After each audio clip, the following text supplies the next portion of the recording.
What's up, guys? This is Coach LaRussa from MakePlayz.com, welcoming you back to another episode of Film Room Fridays. Today's episode is brought to you by IC2C, an app that gives you instant access to college coaches at any level, while also allowing you to follow teammates and fellow recruits. The cool thing is it's free to download and free to use, so take control of your recruitment because your future is now.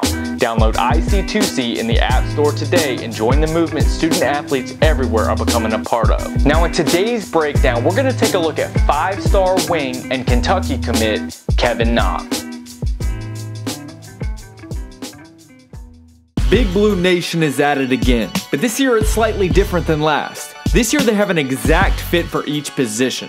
From a personnel standpoint, each player fits perfectly into the puzzle. And I could be wrong, but I think this will be the year that Kentucky is the best team in college basketball. And today, we'll break down what 5-star Kevin Knox will bring to the table for the Wildcats. We'll start off in transition. His length at 6'9" with a 7-foot wingspan will allow him to get deflections, which can put him in transition right away. But it'll also allow him to grab rebounds and push the break. This is where Kevin Knox is special. When it comes to scoring the ball in transition, there might not be anyone better in the 2017 class. He's very explosive and can handle the ball well enough to attack the basket in transition. He still needs work on his left hand, but there aren't many exceptional athletes at 6'9" who are able to do what he's doing. And keep in mind, he's only 17 years old, and he was 16 when this footage was taken. So it's obvious here that Knox is not your everyday player. He's got a chance to be special with his ability to push the break and make plays in transition. But here's the beauty of Kentucky's team next year. Almost everyone has the ability to push the break.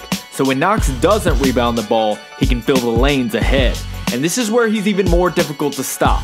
It allows him to catch the ball at half court or beyond and attack the basket before the defense can match up. And with his size and athleticism, it's going to be a nightmare for opposing coaches to stop him from getting to the basket. And just think, he's only one of many who has this length and versatility, so it's not like defenses can just key in on him. He'll be able to get out and run, and this will result in layups, lobs, one-handers, and and-ones. So Rupp Arena better get ready, because this will be a high-octane offense next year.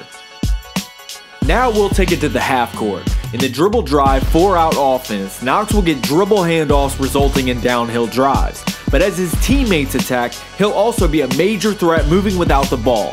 His ability to cut into gaps and catch lobs will keep the defense on their toes. So when you look at all the playmakers on the Kentucky roster, opposing teams will have to adjust on the fly to whoever's hot at the time. And oftentimes this will result in Knox getting open for high percentage shots at the rim. One thing is for sure, when you're going up against a high-powered offense, the last thing you want to give up is offensive rebounds. This is a strength that Knox brings to the table as he's got a nose for the ball and plays with a high motor. He'll be a constant threat to opponents every time a shot goes up. And once he gets it, you already know that he knows how to get a bucket. So far, everything we've looked at has largely been a part of his natural-born athleticism. But don't forget that Knox also has the ability to knock down an open jumper. Whether he's flashing to the high post or spotting up from 3, he's shown the ability to knock it down. This will allow Kentucky to play with big lineups because of their size on the wing, and it'll make them a matchup nightmare on the offensive end of the floor. And while he's just scratching the surface of his game and has a lot to work on, he's a very intriguing NBA prospect and will likely be yet another one-and-done product of the John Calipari era. Thanks for checking out today's breakdown of Kevin Knox. Tune in next week for another episode of Film Room Fridays. Don't forget to hit that subscribe button, and we'll see you next week.